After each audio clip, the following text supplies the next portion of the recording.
All right, guys, welcome back to Miss T's story time. I'm still, weirded out by, first of all, talking to the iPad. Second of all, by the idea of people actually watching me. Creeps me out a little bit. I have most of our kitties in here today, so I wouldn't be surprised if we don't get, a surprise appearance by someone or even Pepper. Say hi, Pepper. Oh, you see Fanny? Yeah. Those are my babies. One's laying over here by me, but she's antisocial. Okay, so I have another great story for you guys today. I'm going to stick with the same book, Grimm Fairy Tales, and I am kind of fascinated by these alternate versions that have popped up, obviously, throughout history, but we know a lot of these stories in many different ways, and I thought this one would be like the Seven Dwarves or something, but it's not really. And the ending really threw me off, so I hope that you guys are as amused by my little tale as I am, okay? So again, this is a Grimm Brothers, and it says in the book that the family who gave them this story were sisters, Julia and Charlotte Remus. So here we go. Your story today is called The 12 Brothers. Once there were a king and queen who lived happily together and ruled their kingdom well. They had 12 children, and every single one was a boy. One day the king said to his wife, "You're carrying our 13th child in your womb. If she turns out to be a girl, then the other 12 must die. I want her to inherit the kingdom and all of the wealth." And to show her that he meant it, he had 12 coffins made. Each one was filled with wood shavings, and at the head of each one there was a feather pillow and a folded shroud.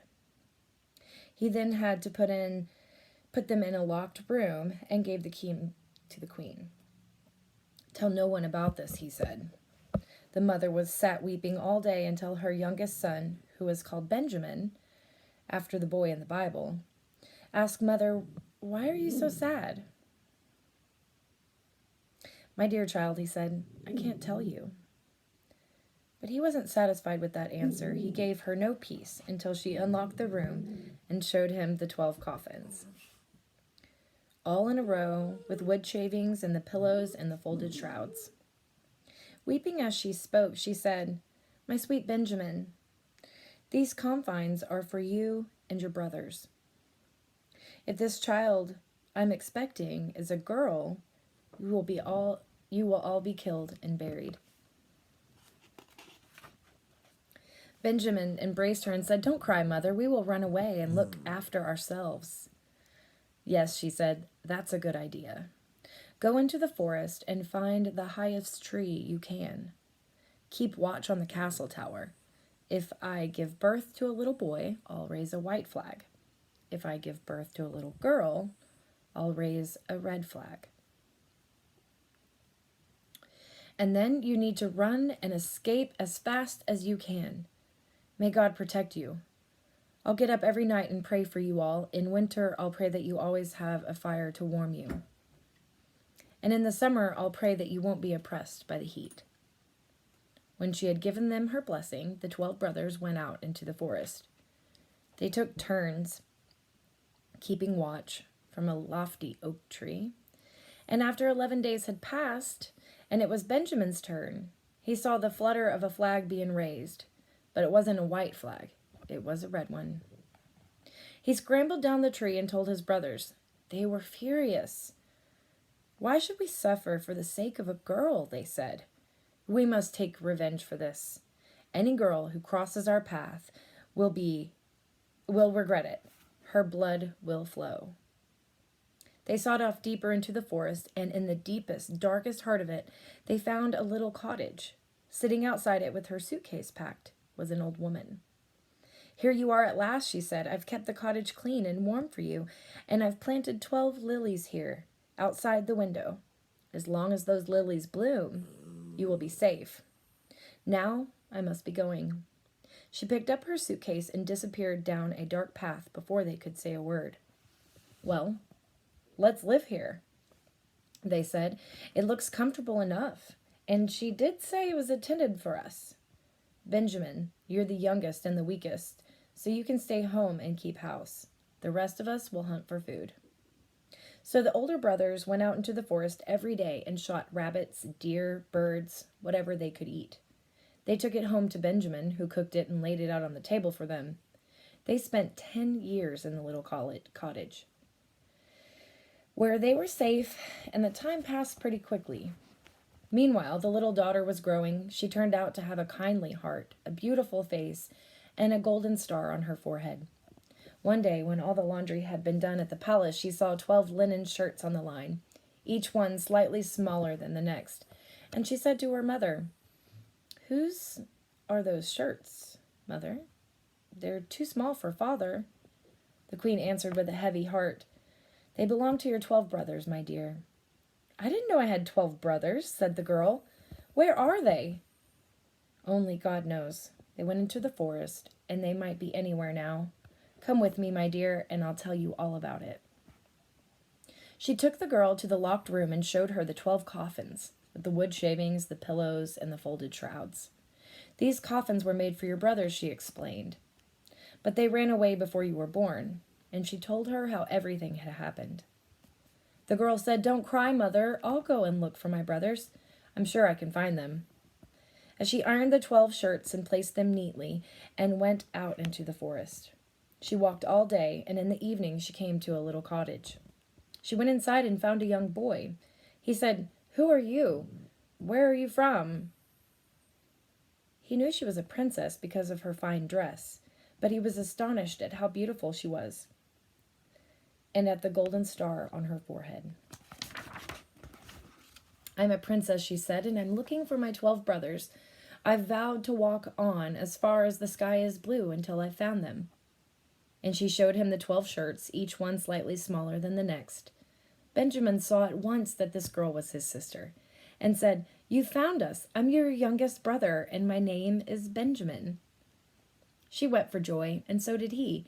They kissed and embraced lovingly. But then he remembered what his brothers had vowed and said, "Sister dear, I have to warn you. My brothers have sworn that every girl they meet must die, since it was because of a girl that we had to leave our kingdom." She said, "I'll willingly give up my life if I can free my brothers from their exile." "No," he said, "you shan't die. I won't let it happen. Sit under the tub until our brothers come, and I'll make it all right." So she did. When they came home from hunting at nightfall, they sat down to eat and said to Benjamin, "Any news?"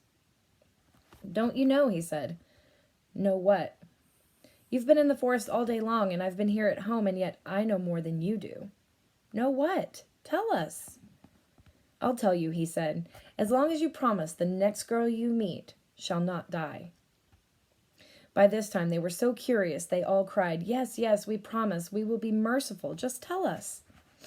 Then he said, "Here is our sister," and lifted up the tub. The princess came out in her royal clothes, looking so lovely with the golden star on her forehead, and everything about her was delicate and fine and perfect. They all wept for joy and embraced and kissed her, and they loved her at once. From then on, she stayed home with Benjamin and helped with the housework. The 11 older brothers went out into the forest every day and shot game, deer, pigeons, and wild boar, and the sister and Benjamin prepared it all for the table. They gathered wood for the fire, herbs for the pot, so that supper was always ready as soon as the others came home. They kept the house in order and swept the floors and made the beds, and the sister always did the washing and hung up their shirts, each one slightly smaller than the next, to dry in the sunshine. One day they had prepared a fine meal, and they were all sitting down to eat when the sister thought some parsley would taste very good sprinkled over the stew. So she went outside and gathered a bunch from their little herb garden, and then she saw 12 fine lilies growing by the window. And she thought she would please the brothers by bringing them in to decorate the table.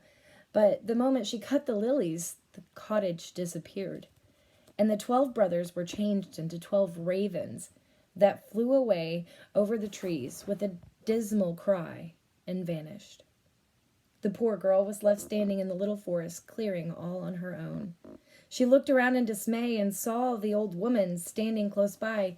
"My child, what have you done?" said the old woman. "Now your brothers have changed into 12 ravens, and there's no way of changing them back." Sorry, I had to adjust. "No way at all?" said the girl, trembling. "Well, there is one way," said the old woman, "but it is so difficult no one could ever do it." Tell me, please," said the girl. "You must remain silent for 7 whole years, neither speaking nor laughing. If you speak even a single word, even if it's in the very last minute of the very last day of the very last year, all will be for nothing, for your brothers will all be killed by that single word." And the old woman hurried off down a dark path before the girl could say another word. But she said in her heart, "I can do it. I know I can do it. I'll redeem my brothers. See if I don't." She chose a tall tree and climbed up high among the branches, where she sat spinning some thread and thinking, "Don't speak, don't laugh." Now it happened that sometimes a king came hunting in that part of the forest. The king had a favorite greyhound, and as they were making their way along the path, the hound suddenly ran to a tree and started barking and jumping up at it. The king followed, and when he saw the princess with the gold star on her forehead, he was so struck by her beauty that he fell in love at once. He called up and asked if she would be his wife. She didn't say a word, but she nodded, and he knew she'd understood. He climbed up the tree to help her down, put her on his horse, and they went home together. The wedding was celebrated with great joy and festivity, but people remarked on the bride's strange silence. Not only did she not speak, she didn't laugh either. However, the marriage was a happy one. But after they had spent some years together, the king's mother began to speak evil of the young queen. She would say to the king, "That wretch you brought home with you, she's no better than a common beggar. Who can tell what wicked things she's thinking? And she might be a mute, but any decent person can laugh from time to time. Anyone who doesn't laugh has something on their conscience. You can't be sure of that." At first, the king didn't want to listen to that sort of talk, but as the time went by and the old woman kept on, inventing all kinds of evil things to accuse the young queen of, and the king finally began to believe that she might be right. The young queen was arraigned before the court, packed with the old woman's favorites, and they didn't hesitate to sentence her to death. A great fire was built in the courtyard where she was to be burned to death. The king watched from an upstairs window, tears flowing down his cheeks, for he still loved her dearly. She was tied to the stake, and the red fire was rising higher and licking at her dress, when the last moment of the 7 years passed. And the 12 ravens flew down, the sound of their wings beating filled the courtyard. As soon as their feet touched the ground, they became her brothers again, and they rushed to the fire, kicking the burning logs this way and that, and untying their sister's bonds, and brushed off the sparks that were beginning to set her dress afire. They kissed and embraced her, carrying her away from the stake. As for the young queen, she's laughing and talking as well as ever. The king was amazed. Now that she could speak, she told him why she had been silent for so long. He rejoiced to hear she was innocent of all the terrible things his mother had accused her of. But then it was the old woman's turn to be accused, and the court had no difficulty finding her guilty. She was put into a barrel filled with poisonous stakes and boiling oil. She didn't last long after that. So that concludes your story of the 12 brothers. I'm not really sure what to make of it. Honestly, I just read it for the first time today, and I'm as curious as you are. So any comments or info on this story, or if you've seen it before, or if you know if there what is related to it, or any of that kind of jazz, holler at me, or leave a comment. But I wanted to tell you that there's some commentary from the author on these stories, and there are many, many other stories that are related to this, so it gets adapted quite often. I'm not sure if you would know any of them, except for there's the calf with the golden horns is one that's related. The magic swan. I'm pretty sure we read that in communications, but in the second semester. So that's my dog because someone's knocking at the door. But I wanted to show you this precious little baby. This is my kitty. Her name is Baby. All right, you guys, I hope you enjoyed story time. And I'll be back either next Tuesday or as soon as I can.